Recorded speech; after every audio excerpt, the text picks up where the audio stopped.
I was about 46 years old and I have hereditary heart problems in my lineage. As for my beliefs, I became a born-again Christian when I was around 13 years old. I believe strongly that God created the universe, and that Jesus died on the cross to absorb man's sins, so those that wanted redemption and forgiveness would need to believe he was the Son of God, and that he died on the cross for the salvation of man. In life, I always tried to act proper, follow the laws, treat others with respect and kindness, and help others when I could. On May 29, 2008, I was having some chest pains, so I went to see a cardiologist. He did an EKG, and immediately sent me to the hospital emergency room. They checked me in, planning to place a stent in a couple of my heart arteries. Unfortunately, they discovered one of the locations was not an option for a stent. They wanted to perform a bypass surgery the next morning. On the next day, May 30, 2008, they prepped me and rolled me to surgery. I had a large fear of the procedure, but was told hundreds of bypass procedures were performed every day and with no issues. That statement did make me feel better, but I was still scared. I was looking forward to when the anesthesiologist started the knockout gas flow. I was very worried about my children, my wife, my mother, and my job. I was not able to imagine how they would manage and get along without me. Especially my wife, since I handle 90% of the household issues. Yes, I was scared, but more for them rather than myself. Finally, I received the knockout gas, and at first, I was not aware of anything. It was just like I was asleep. What seemed like just a few minutes passed by, and then I was wide awake. I had a terrible deafness, to the point I could not even hear my own yelling as I was trying to tell the doctors I was awake. Everything was dark, and that immense deafness was overpowering for me and close to the point of pain. It was as if I was in a vacuum. After a short time, I started floating up out of my body. I could see my body being worked on by a medical team. The deafness pressure started to subside, and I could hear again. I could also see clearly. I continued to float up and could hear the chatter of the doctors around me. I started to float back down, just short of going through the ceiling.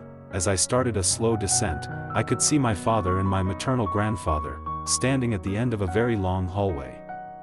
I was excited to see them, and was waving and shouting to them. But they never acknowledged me. They were talking to each other, as if they had not seen each other for a while. They would look my way occasionally. And I would wave and shout again. But still, they never acknowledged seeing me. I couldn't hear what they were talking about. It did seem like they had not seen each other for a while though. They also appeared as the way I remembered them in my head.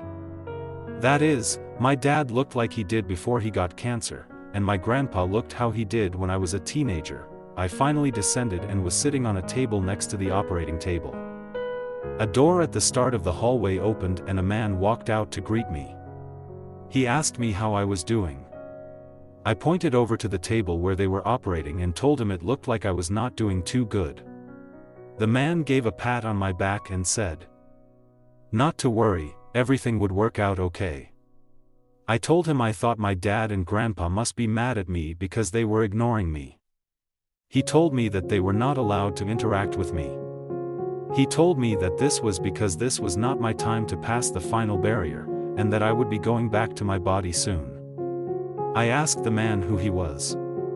He told me that he was my brother. He had a cast on his foot, that he said he had gotten from skiing. He said that he is in a place where the people get a redo of life on the things they missed out on. They get to experience pain, pleasure, food, joy, happiness, and most other things. He explained it as a place for people who died young, before they got to experience life. Here, they were able to make decisions. He said the primary reason for life was to learn, and to choose your own paths. He said they stay there but could leave whenever they felt they had experienced and lived enough. He then said it was time for me to go back. During this period, after I came out of the dreadful vacuum of silence, I did not feel pain, enjoyment, or pleasure. I had no memories of my loved ones still alive, so the pain and worry of leaving them was missing. I did not see any bright light or tunnels. Although the hallway could have been viewed as a tunnel, I guess. I did not talk to anyone except my brother. I did not receive any messages to live better, or spread the word of God, or anything like that.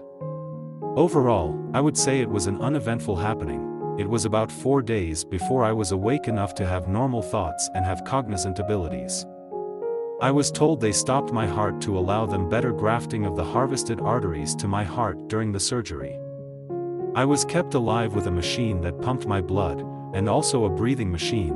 When my wife and mother came to visit, I was out of ICU and I was alert again. I told them about my experience, and ended with saying it had to have been my imagination or a dream, since I did not have a brother. My mother teared up, began to cry.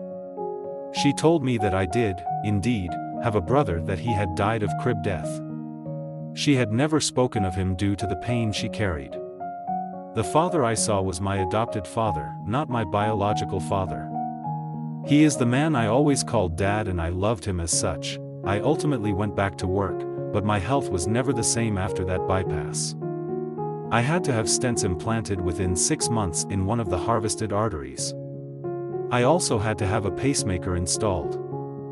All of this caused me to retire as disabled. I have days during the month where I do not have the energy to get out of bed, so I stay there for 2 or 3 days. This happens 3 to 5 times per month. The other days, I am able to shower, dress, and manage what most would call a normal life. I have near fainting spells 2 to 3 times every month, so I stop driving. I live one day at a time, and no longer have a fear of death. I am not wanting to get in the short line or anything like that, but I have accepted my impending death and understand that dying is part of the living process. It is something we will all do. During those 2 or 3 days per month, when I cannot get out of bed, I have a constant feeling of doom. Yet it is a calming sense of foreboding, that is not laced with fear. After the surgery, we started to position ourselves better financially by clearing all debt, so my wife will not have to struggle when I pass. I have worked with her to help her learn most of the things I always took care of around the house so she could be self-sufficient. My takeaways from this experience are a few things. 1. When we pass away young, or with severe handicaps in this world, we have the choice to have a do-over and live a life free of the medical ailments. These souls can progress when they feel ready. I would equate this to a type of purgatory. 2. The loved ones are there for us and will rejoin us when the time is upon us. 3. The loved ones appear as you best remembered them. This could be when they were any age that you recall them looking their best, or when they were the happiest. 4. Our lives here are intertwined like a bowl of spaghetti. We are supposed to help people get untwined. We are supposed to treat others with kindness, patience, and love. We are supposed to help people live the life path they choose. 5. The people in your life now will not be missed when you depart. It almost seems like that pain of missing them is blocked out. 6. For the folks that have already died, they will be there to greet you when your time comes. I think it will only be the ones that were the most impactful to you, and that you had the strongest bond with. At least in that initial meeting.